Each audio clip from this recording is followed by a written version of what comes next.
所以这整个 building 是符合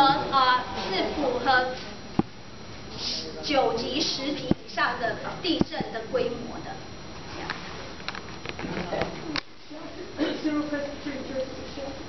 No, the gym will open as a shelter for emergency because it is built to meet the requirement of the law. Yeah.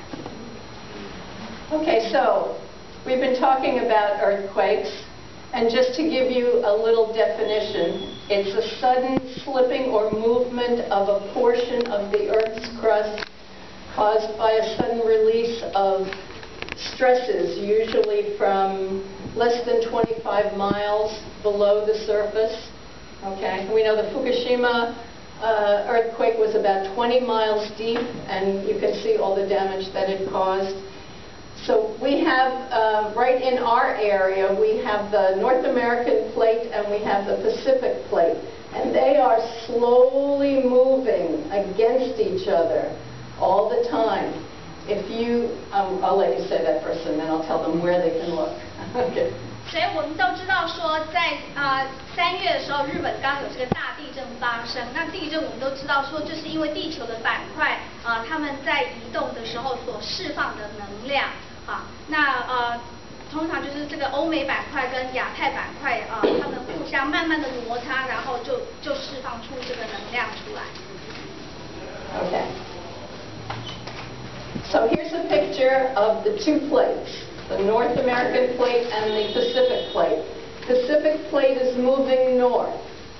So maybe in several million years, Los Angeles will be up here, you know, but we don't know. We won't be here. We won't be. But it is definitely moving. And if you go out to Civic Center near the BART station, you will find, here did I lose it? You lose it. Oh, there it is.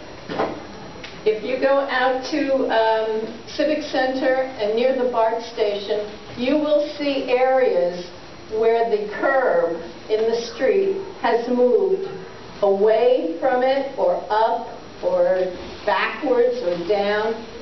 There's evidence that the Hayward Fault is creeping. It's moving so slowly. We think maybe that will help us in an earthquake because there's not as much stress there at our point as perhaps up in San Pablo, where that creeping is not happening. So stress is building up more there than it is here. Now, where is a safe place to live in what is a safe place? Is it in Fremont?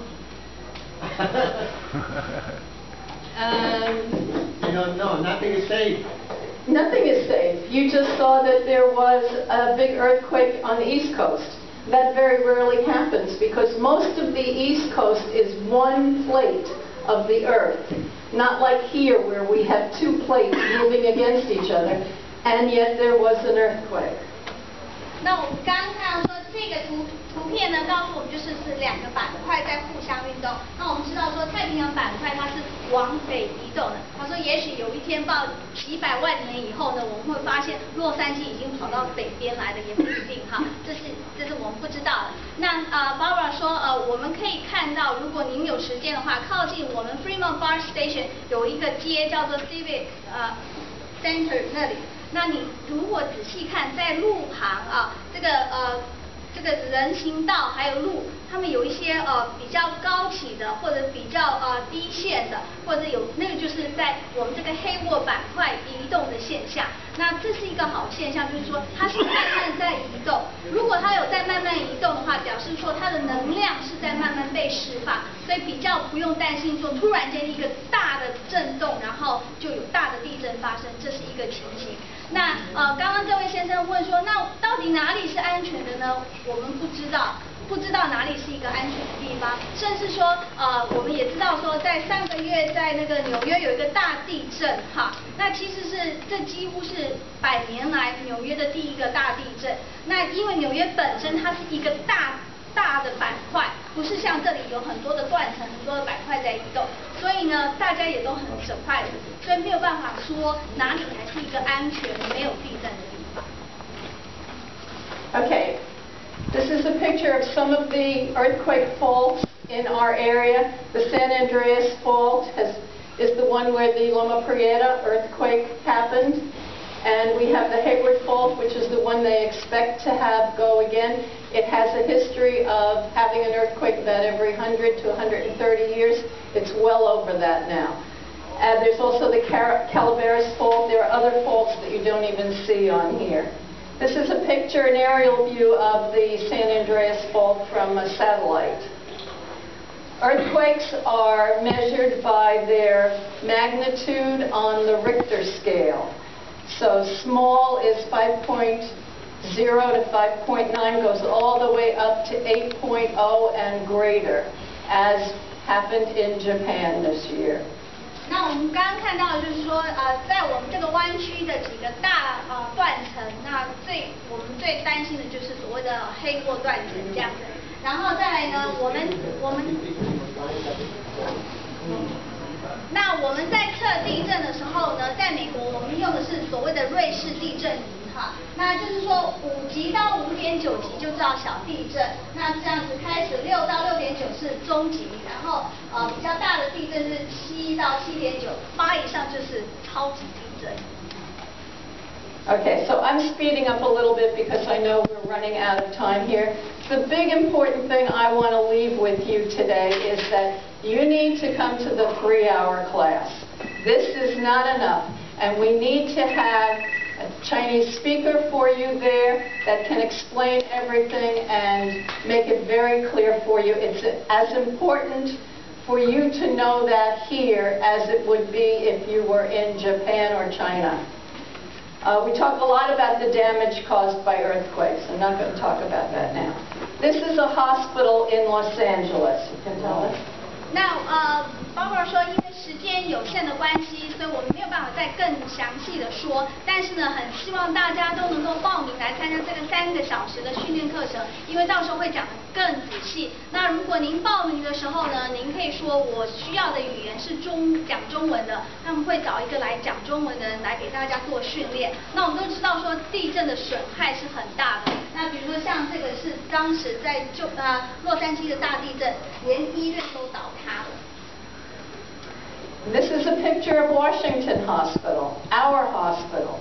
The same thing could easily happen. Washington Hospital is on the Hayward Fault. So is the police department. Okay?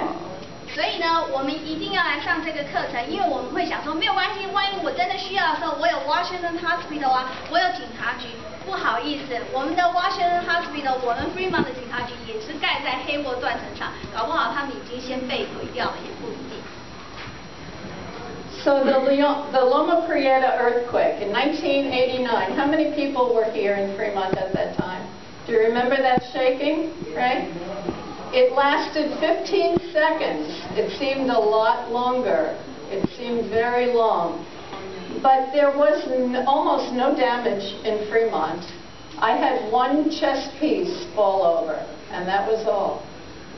然后1989年的10月17号就是我们很有名知道说那个大地震，就是那个海湾大桥倒塌的那一个那事实上呢 ，Fremont 的损伤是很小的。他说就像他自己的家里，只不过他的柜子上有一个东西掉下来，就是这样子而已。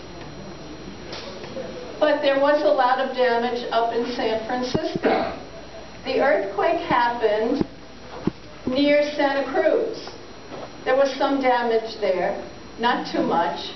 Almost nothing in San Jose, very little in Fremont. But up in San Francisco, there was a lot of damage. 但是那个大地震呢，总共只有15秒的时间，15秒很短。但是呢，它发生的震央中心是在靠近 Santa Cruz 的地方。但是我们绕一圈看看，这周围靠近 Santa Cruz 的地方都没有太大的损伤，反而是在旧金山是最大的伤害。We were very lucky there was no wind that day because the little fires that started in San Francisco were easily put out, quickly put out. 幸好那天大地震发生的时候呢，不太有风，所以呢，即使在旧金山有引起火灾，很快就被扑灭了。The firefighters, when they were here, asked you about the population of Fremont, and they talked about 220,000. We think it's much more than that during the workday, when people come here to work, but they don't live here. 那刚刚我们的消防队长呢，他提到说 Fremont 的居民差不多有22万人口，但是事实上，如果是在工作10日上的时候，比如说像今天，我们有从外县市进来在 Fremont 工作的员工啊，所以可能人口就会更多。So if we have a disaster and we need the fire department and we need ambulances, we have 39 firefighters on duty at any one time. That's 3 for each firehouse. Only 3 for each firehouse.